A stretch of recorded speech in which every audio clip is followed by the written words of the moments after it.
The first thing that we're going to work on is starting the conversation with the accusations audit. You start with your pleasantries. Hi, how are you? Blah, blah, blah. And then you launch into it. And I'm going to ask you to go all in.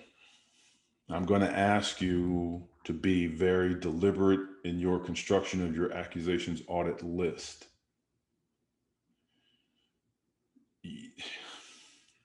At bare minimum, you should be able to come up with 6. Bare minimum. That's a ground ball, as they say in baseball. Coming up with 6 accusations audit. Me personally, I want you to hit a home run with the accusations audit. The grand slam home run. That's what I want you to be aiming for. And so I'm going to tell you, go all in. Be robust. Be aggressive. Think of every negative opinion, assumption, impression that they could have about you and put it on that list. Prepare yourself mentally to get through that entire list at the beginning of the conversation. If you come up with, I don't know, for example, 17, your mindset should be, I'm going to get through all 17 at the beginning. Okay, that's your mindset. The reality is you probably won't. The reality is they're probably going to stop you for 1 or 2 reasons, or stated reasons at least.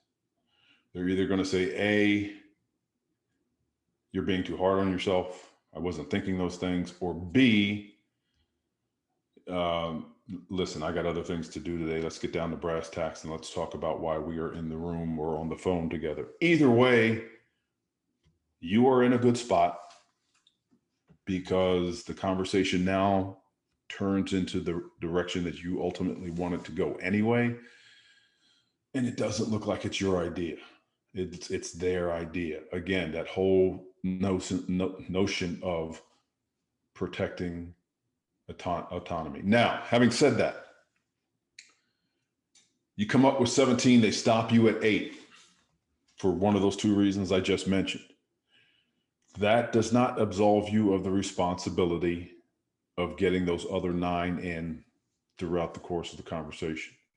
You still have a responsibility to do that because they don't go away.